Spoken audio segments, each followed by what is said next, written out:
Valve is at it again, dropping an update in the middle of the night. Obviously, if you live in Europe, that is normal for you, but they have given us nighttime versions of 2 different maps. We have received new music kits, a new limited item, and the reworked animations have received updates and fixes so they look smoother and more relatable compared to how they were. All of that in this video. But first, guys, don't forget about the giveaway in the description down below. And if you want, join the membership program. And now let's go through the update and go quickly through it. So we have nighttime versions of Ancient and Shoots. All items on both maps were refreshed to use the latest CS2 shaders, which is amazing. So both maps now, the nighttime and the daytime version, have rain effects now on it. Let me know down in the description how your FPS is doing after the update. Then for everyone who wants to open slots, there is a new music box with multiple new music kits, stat track version and normal versions. So I hope you find something that sounds cool. If I remember, there was one music kit that I found interesting, but to be honest, nothing can replace the one that I have.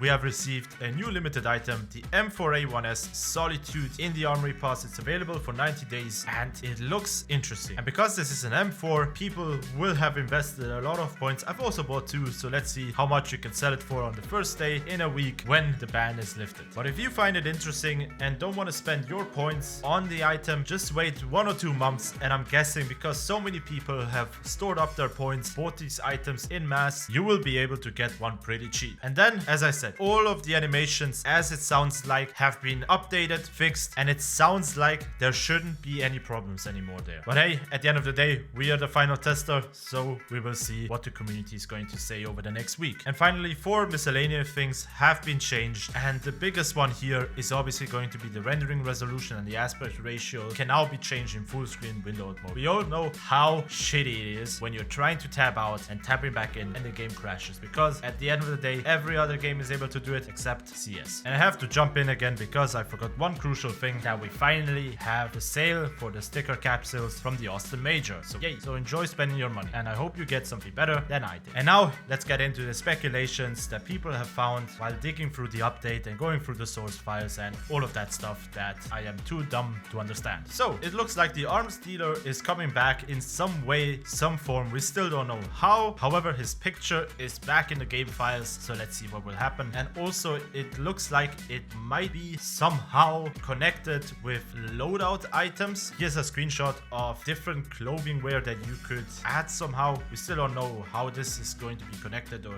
going to work. Let's see, is it only going to be something for people to create new agents, or are you able to customize your agent and dress him up like a Barbie doll? And for the next thing that is also connected with the arms dealer is there seems to be some kind of a new case or new case system opening that will come. In this screenshot, as you can see, the guy right clicks on a kilowatt case and there is an option to connect with the arms dealer. And we still don't know what exactly is going to happen. There have been some other videos that have shown different stuff in them where you could maybe buy items outright from the case. We all know Valve is having problems due to the loot box problem and the bad image behind it. So they are trying to move away. And the first thing was the Armory Pass and having that system replace the way you get cases and all of that. However, the core problem is still there. Maybe this is going to be a new thing that maybe is going to be implemented into countries that have banned loot boxes. So maybe in France, Belgium, I think those are the countries that have banned the loot boxes right now or have different ways with the scanning option. So maybe you'll be able to buy outright cases, and who knows, Valve then might set a specific price for an item and then you can purchase the items outright. What this will do to the market, we don't know yet. However, it doesn't sound good because the whole market right now relied on the probability system, and getting rid of that, all of the people will go for the high tier items. Yes, they might be expensive. However, you can flood the market with new items. Let's see what will happen. But at the end of the day, the last updates weren't really favorable to, I would say, the trading community and the whole third-party selling sites. It was kind of a hit, and over the last year or two, those industries, those markets were always hit with unfavorable updates. And the only reason Valve would implement these updates if government bodies force them to implement the updates that will hurt these industries. So we'll see how it will develop, because they are earning shit tons of money with these loot boxes. So without external forces, they are not going to destroy a huge revenue stream. So this video has been going on for long. I hope you enjoyed it. Let me know what you think of the whole update and the new items and the speculative stuff. Let me know your take on it. And as always, guys, don't forget to check out all of the relevant links down in the description below, and check out the giveaway here and on YouTube. And if you want, consider becoming a member by clicking the link down below. It's the first one. And as always, don't forget to subscribe, like, and hit the notification bell. And we'll see you guys on the next one.